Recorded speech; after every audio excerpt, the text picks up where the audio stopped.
Morning. Binamano, protection. 1, 2, 3, 4, 5. Go. I-live mo rin kasi. Ha? I-live mo rin. Sa Facebook, ang dami na gagayan eh. Ano yan, i-upload ko pa. Yung yung babae. Dalawa. Si Giselle Pineda.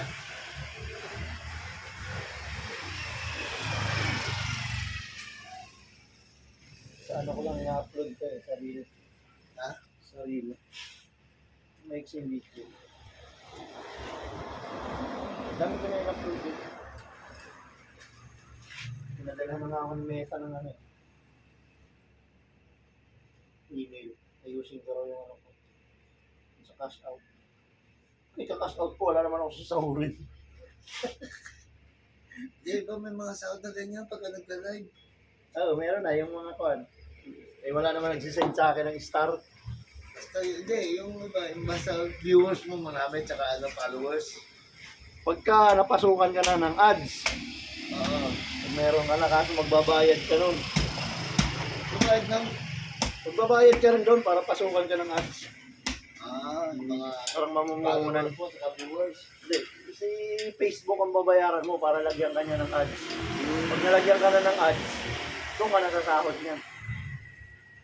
Kapag kunyari, ang followers may 50 mil na, pwede mo na pasukan niya ng ads, bayaran mo.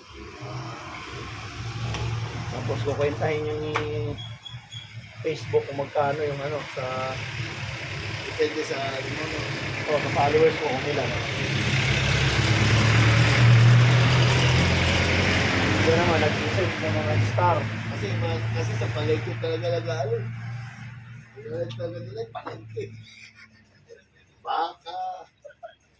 Kung paano mag-iwala mga Chinese cat na Pag may mga nagsisend sa'yo ng star yan, diyan kasi sahod. Kaya ako, ano lang ako, like lang ako. Dahil like ko lang eh.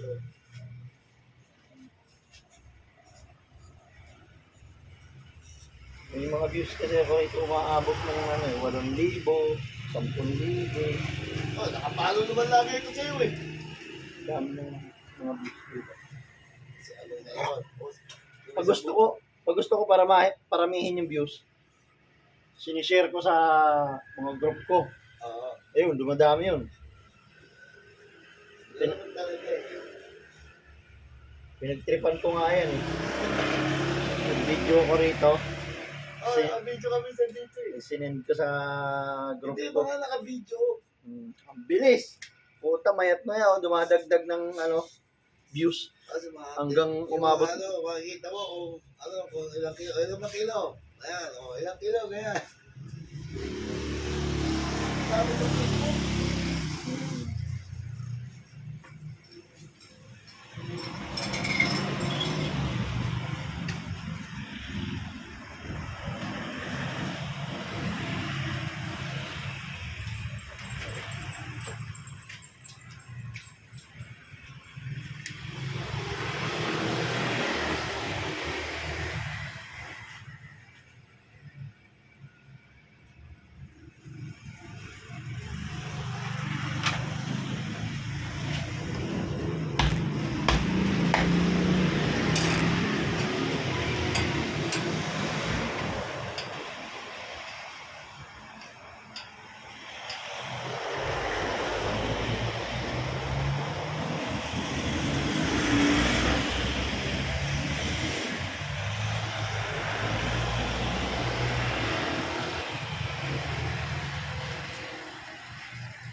Walang isa?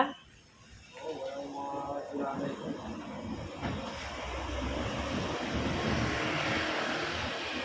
Wala, mga kulanay ko sa nakinapunta. Bakit? Ano nangyari? Ha? Ambot na. Kaya, wala ka na.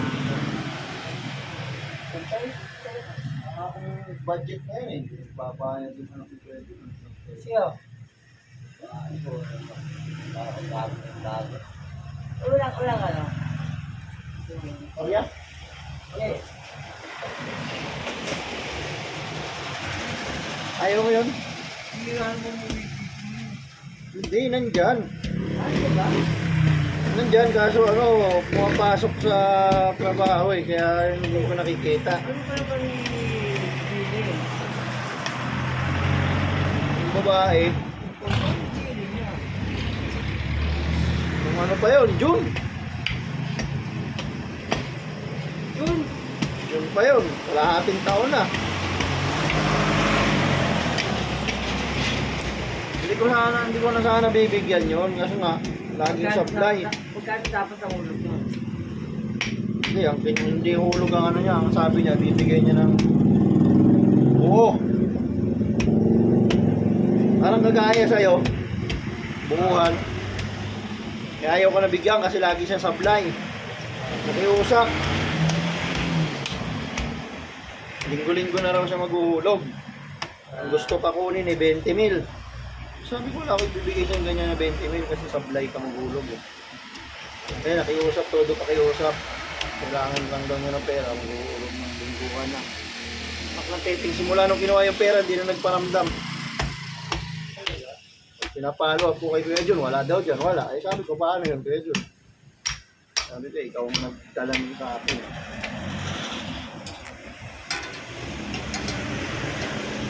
Sabi ko eh, magaya ngayon, January eh. Pinita ko rito sa pwesto, kulang pa eh.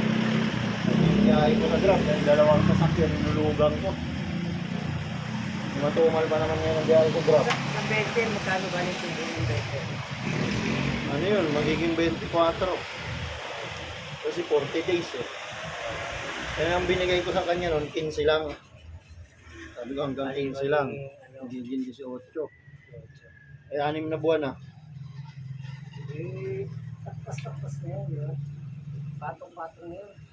Kung patong na nga, matutulad siya doon kay ano, kay Ate Jocelyn. Hindi lang sila ano lang, sige, kahit 18 na lang, balik na lang, balik ulit. Sabi ko nga, kahit nga lang tubo lang muna bayaran eh. Eh, 18 sa karas. Eh, nung nakaraan, nagbigay siya ng tubo. 3,000.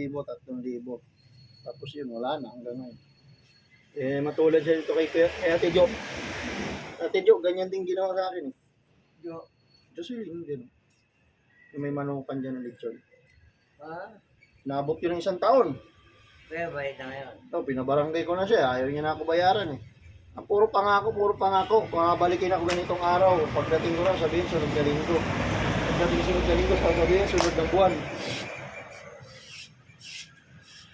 Pinabarangay ko na siya hanggang para siguradong babayaran niya.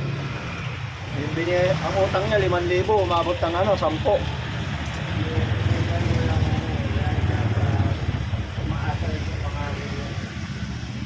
Sabi ko, kung mangangako ka, dapat sabihin mo kung kailan talaga. Hindi yung pabalik-balikin mo ko.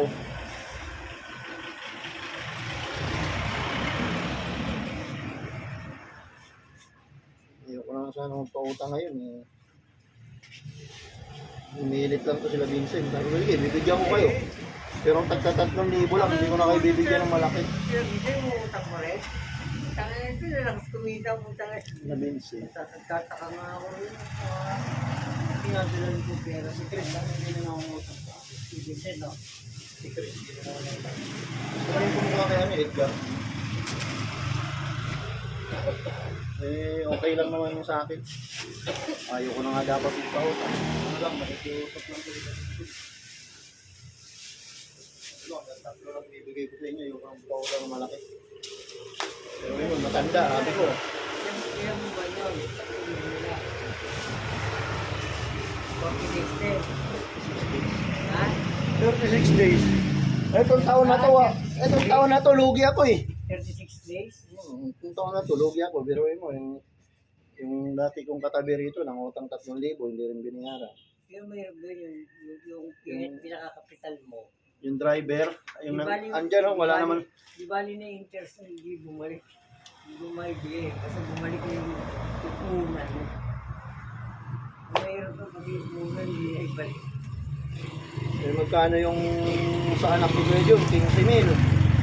Tapos yung dito, 3,000. Dapat yung bahay ko, dapat yung kahit hindi dapat pero Ang pangako eh ngayon, kasi magre-renew daw ng asa. Eh, parang wala pa yata sa kasiguraduhan. Laging nadudula si Kuya Jun sa Mayo, sa Mayo. Mayo talaga siguro mababayaran yan. ba't siya nagsasabi ng Mayo? Eh, hindi ko nakakausap yung anak eh. Tapos, Siya ang, ano nun eh, nag-guarantor eh. Siya raw ang bahala eh. Ayaw ko kausapin ng anak. Tinatawagan ko. Sumasagot. dapat pag kaya sa mga palaki na, Eh, hindi ko alam yung buong pangalan ng anak niya eh. dapat may collateral na yung mga kahit pa paano. Yung dyan nga kila Eboy, yung matanda dyan. Sino yun? Yung matanda dyan, nangungupahan kila Ate Sally. Oh. Eh, nangungutang ng 20,000 kasi kailangan daw ng pera. Hindi para dumating yung pension. Oh. Sabi ko, anong collateral maibibigay mo sa akin? Kasi 20,000 yan. Pagka, gitara daw, ay ano, saxophone. At kuhanin ko yung saxophone na yan. Ano yun ah? American citizen yun. Yun nga yung pension niya. Oo. Eh, ang problema, sabi ko, ayoko yan. Kaanin ko yung saxophone mo. Pag-garantor mo sa pamangkin. Sabi niya, sige, meron ako rito. Gusto mo, rehistro na lang ng Fortuner. Kapatid ng ano eh, kapatid ni Kevin Reyes. Sabi ko, sige. Yung rehistro na lang ng ano mo, Fortuner. Dali mo bukas. Basta kinabukasan, ipadala kay Eboy, eh, Xerox lang. Ay, baka tapos ano yung original. Hindi, yan sabi ko sa kanya, original eh. Original na papel. ORCR. Sabi ko, nakapangalan sa iyon. Sabi, hindi, paliwanag ko sa kanya, hindi ko naman pwedeng iwala yan at kunin basta-basta yan kasi pwede mong ako kasuhan mo. Paliwanag ko kanya, baka na hindi nababalik kaya kahit ba hindi magbalik ko. Eh, gagawin mong collateral ng ORCR mo, Xerox, sinong tatanggap nun? Ano ko, si Raulo? Sabi natin, Sally, okay naman yun, maganda lang magbayad. Kaya ang problema, paano kung bigla rin mamatay?